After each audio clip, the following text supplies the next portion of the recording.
Have you ever felt like the universe was trying to tell you something? Like there's a secret message hidden in the ordinary moments of your life, just waiting to be discovered?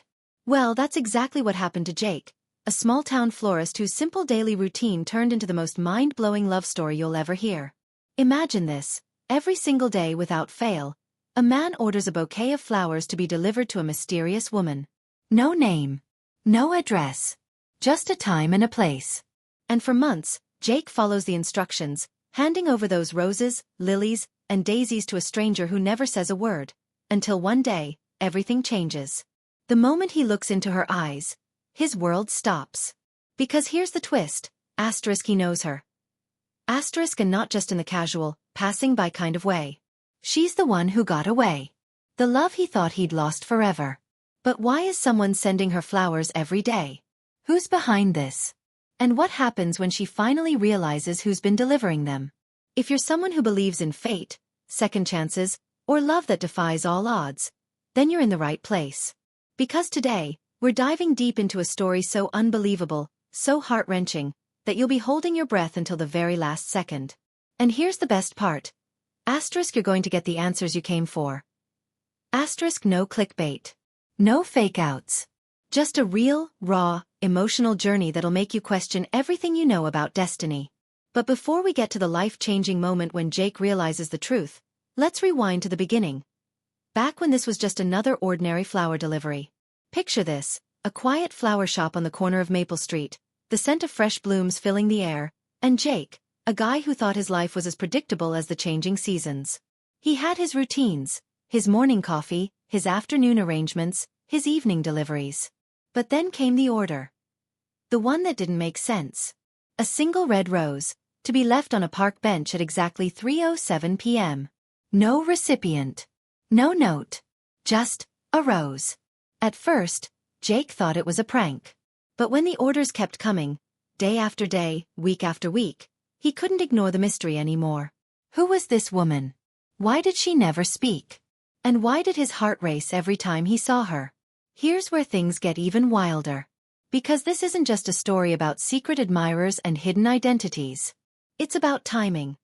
It's about the moments we miss, the chances we don't take, and the way life sometimes brings us back to the people we're meant to love.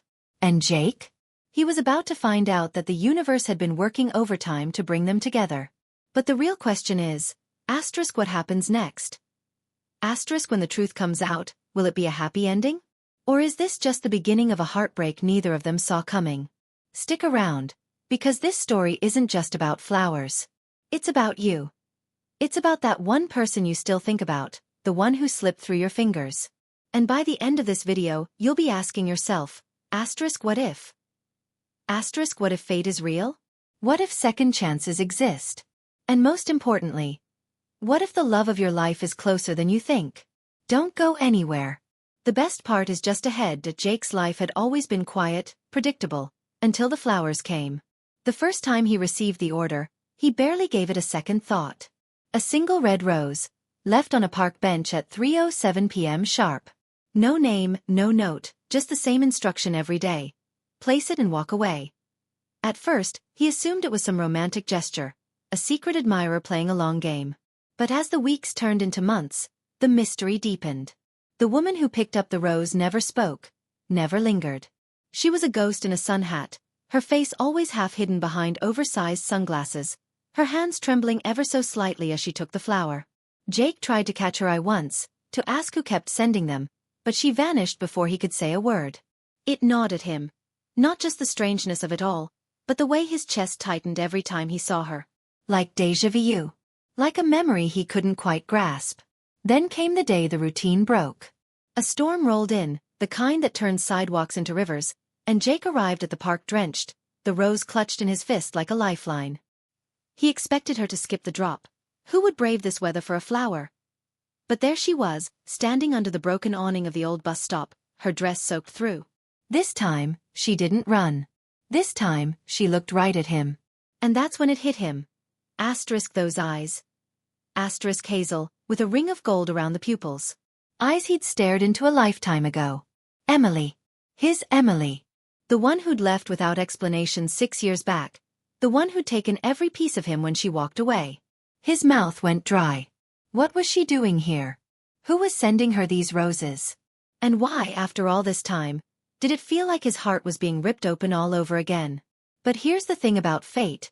It never gives you the full story up front. Just fragments. Puzzle pieces you have to claw together yourself. Like the way Emily's breath caught when she recognized him, the way her fingers dug into her purse strap like she was bracing for impact. Or the way she whispered, "You weren't supposed to see me," before turning on her heel and disappearing into the rain. Jake stood there, the rose still in his hand, the world tilting sideways. That night, he tore apart his shop's records, searching for clues. The orders had all been placed online, paid in cash through a third-party service. No name, no contact info. Just a timestamp and a location. But then he found it. A slip of paper tucked into the back of the ledger, smudged with ink. A phone number. One digit was unreadable, but Jake dialed every combination anyway, his hands shaking. On the 7th try someone picked up. A man's voice calm and measured. Asterisk, "I wondered when you'd call." Asterisk. Meanwhile, Emily was unraveling too. She'd spent years building a new life, one far from the wreckage of her past. But the flowers had followed her. First to Chicago, then to Seattle, and now here, back to the town she'd sworn never to return to. She'd thought they were from him, the one person she'd been running from. But Jake's face today, the shock in his eyes, changed everything. Because if he wasn't sending them, then who was? That night, she dug through her closet, pulling out a box she hadn't opened in years.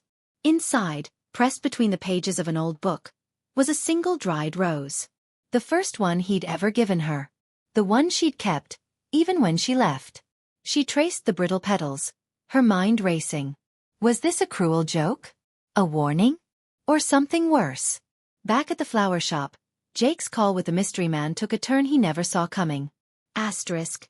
"You don't remember me, do you?"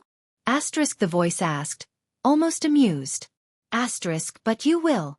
And when you do, you'll understand why she had to leave." Asterisk, the line went dead, leaving Jake with more questions than answers. Who was this guy? How did he know Emily? And what did he mean by why she had to leave? The next morning, Jake arrived at the shop to find an envelope taped to the door. Inside was a photograph, one he hadn't seen in years. It was him and Emily, laughing on the pier, the summer before she vanished. But someone had scribbled over her face in red ink, the words, "She's not yours," scrawled across the back. Jake's blood ran cold. This wasn't just a love story anymore. It was a game. And someone was playing for keeps. The stakes skyrocketed when Emily showed up at his shop the next day, her face pale, her hands clutching a note of her own. "They know where I live," she breathed, shoving the paper into his hands. It was a Polaroid, her apartment building, her window circled in black marker. Jake's mind raced. Whoever was doing this wasn't just watching. They were closing in. And the scariest part? They knew things only someone from their past would know. But the past was a minefield, full of secrets Jake and Emily had both tried to bury. The kind of secrets that could ruin lives. The kind that, if dragged into the light, might just destroy them all over again. As the two of them stood there, the weight of the unspoken hanging between them, one thing became painfully clear. This wasn't just about flowers anymore. It was about revenge. It was about choices made years ago, sins that never stayed buried.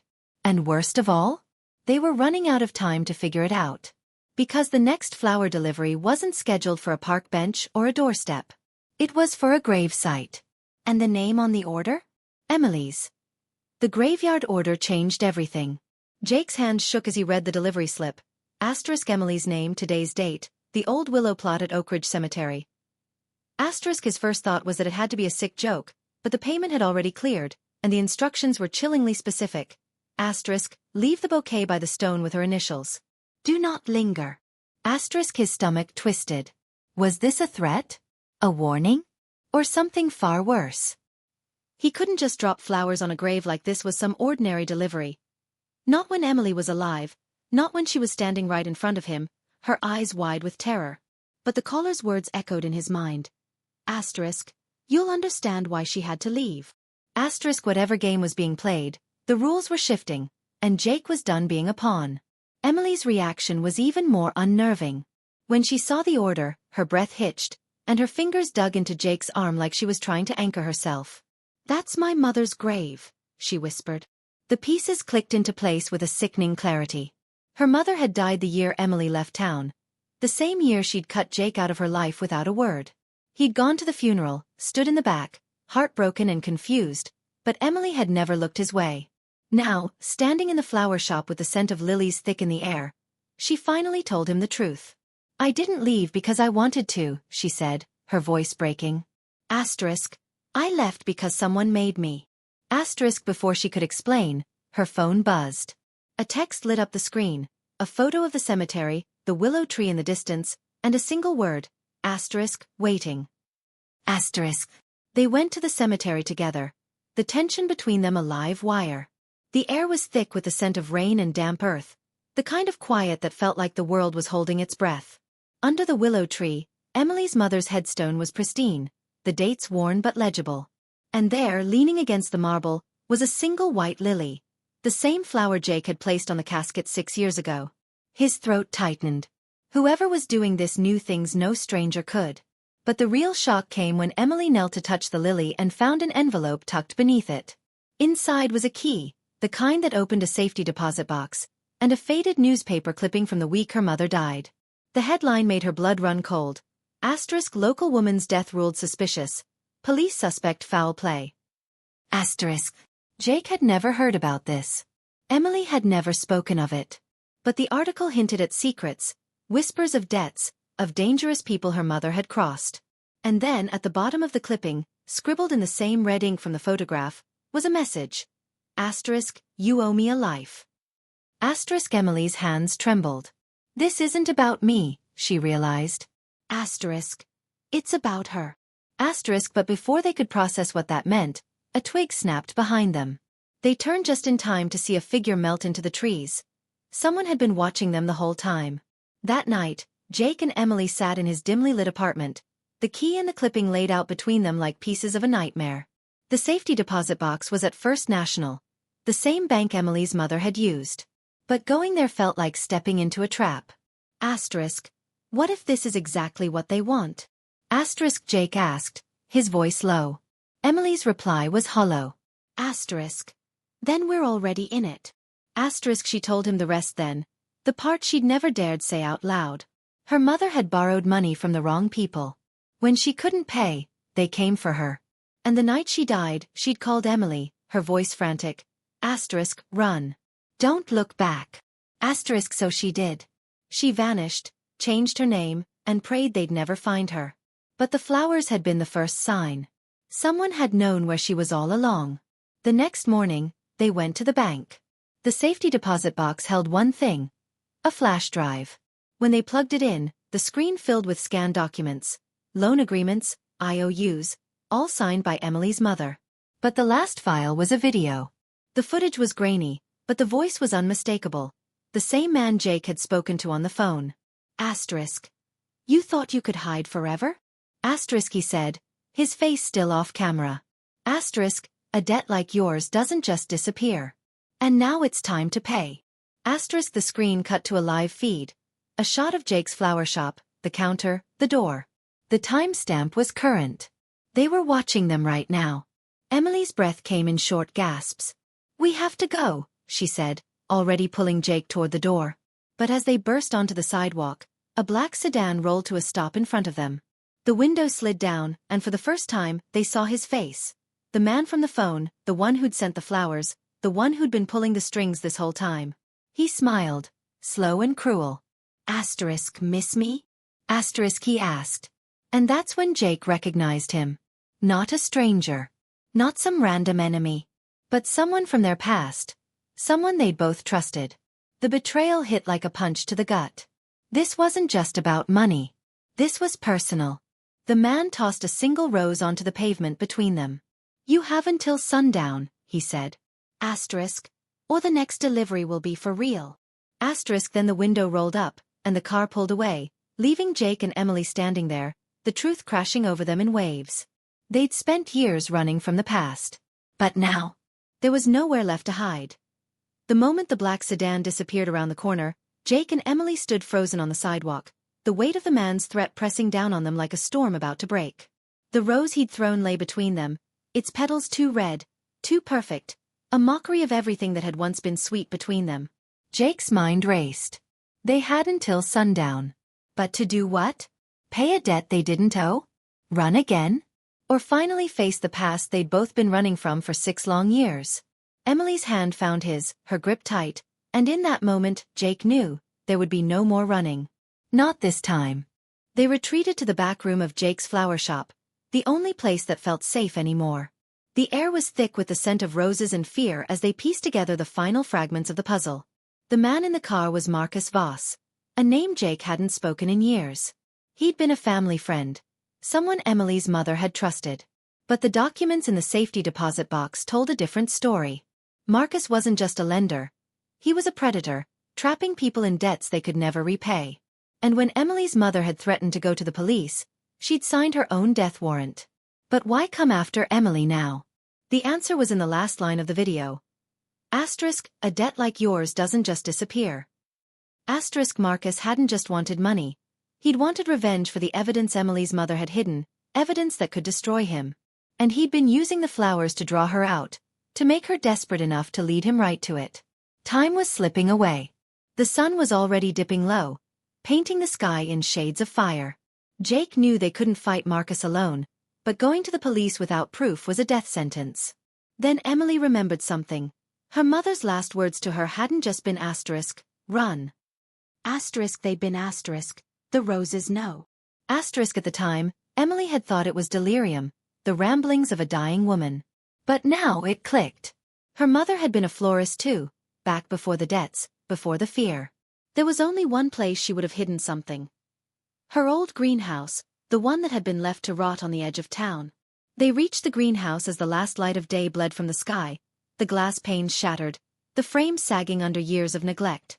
Inside, the air was thick with the ghosts of blooms long dead. Emily went straight to the back, to the old wooden workbench her mother had loved. Beneath a loose floorboard, they found it, a small metal box, rusted but intact. Inside was a ledger, every payment, every threat Marcus had ever made, meticulously recorded. And beneath it, a flash drive labeled with a single word, asterisk, proof. Asterisk. They didn't have time to celebrate. The sound of tires on gravel sent them scrambling behind a row of empty planters. Marcus stepped out of the car, his voice slick with triumph as he called Emily's name. You always were too sentimental, he sneered, stepping into the greenhouse. Asterisk. Just like your mother. Asterisk. Jake's blood boiled, but Emily's hand on his arm held him back. She had a plan. As Marcus moved deeper into the greenhouse, Emily stepped into the open, the ledger in her hands. Asterisk. Looking for this? Asterisk, she asked, her voice steady despite the fear in her eyes. Marcus lunged, but Jake was ready. He swung an old watering can with all his strength, catching Marcus off guard. The distraction was all they needed. Emily pulled out her phone, the screen showing a live feed to the police station. She'd been streaming the whole thing. Marcus's face twisted in rage, but it was too late. Sirens wailed in the distance, and for the first time in 6 years, Emily didn't run. The aftermath was a blur. Police reports, tearful reunions, the slow unraveling of Marcus's empire. But the real closure came weeks later, on a quiet afternoon in Jake's flower shop. Emily stood at the counter, a single sunflower in her hands. No mystery, no hidden messages. Just a flower, given freely. I think I've had enough of secret deliveries, she said, her smile softer now, lighter. Jake laughed, but his eyes were serious as he took her hand. Asterisk. Then how about a fresh start? Asterisk. And that's exactly what they did. The shop thrived, but more than that they thrived. The past was finally laid to rest, not with more secrets, but with the truth, and with the kind of love that doesn't need flowers to say what the heart already knows. But here's the twist, the one thing neither of them saw coming. Months later, a new order came in. A single daisy, to be left on the park bench at 3:07 p.m. No name, no note. Jake and Emily exchanged a glance, their hearts skipping a beat. Then they laughed. Because this time, they knew it was just a customer. Or was it the end?